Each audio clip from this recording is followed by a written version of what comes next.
Ikaw na magtawag. Ha? Ikaw na magtawag. Ano? Ikaw na magtawag. Ano? Ikaw na tumawag.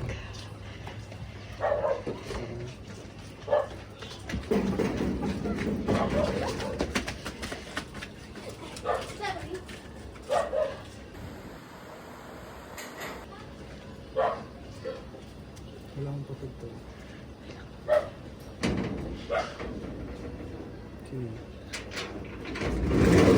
Happy birthday to you!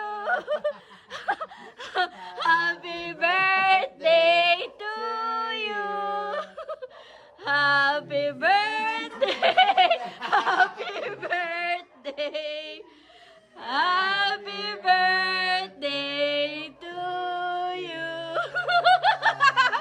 Happy birthday, Niels!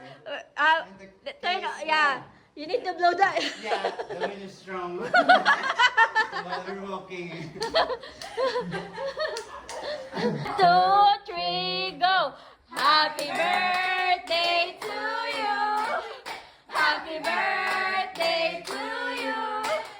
Happy birthday! Happy birthday! Happy birthday to you!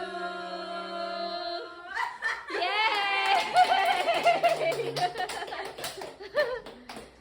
Birthday wish to Niels, Ria.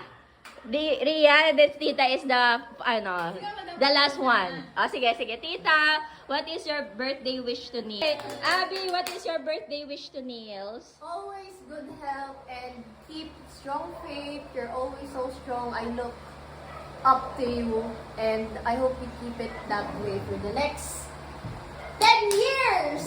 10 to 20 years. Yes!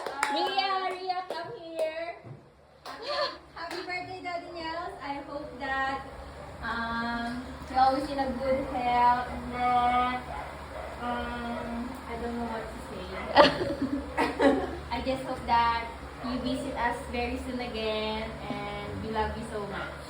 Yay! How about you, my love? How about me? What is your birthday wish to Yeah. Niels? First of all, yeah, I would like to happy birthday, Niels. And yeah, since they already mentioned that your good health, what I wish and pray for you is to have fast recovery in your current condition right now. So you could be a lot stronger and you could visit more often, right? Yay! So birthday.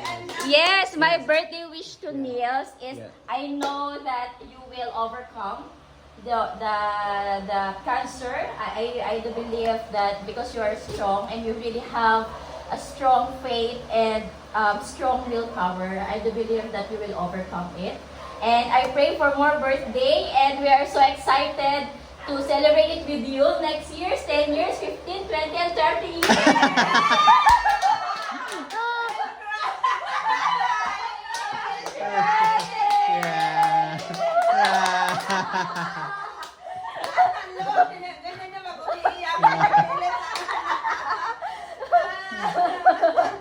Let's.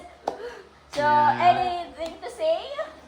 Okay, thank you. I don't know what to say.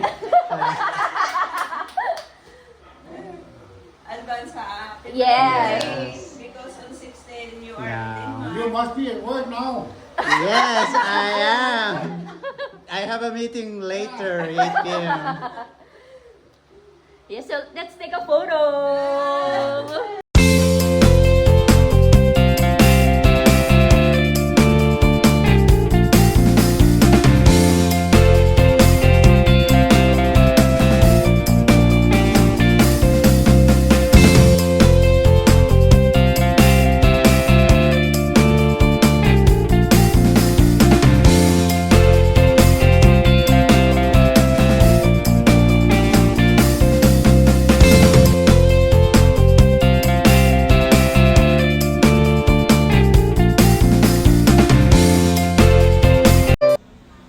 Siya nga pala ngayon ang araw na to, ngayon ang balik ni Nels, pabalik ng Denmark.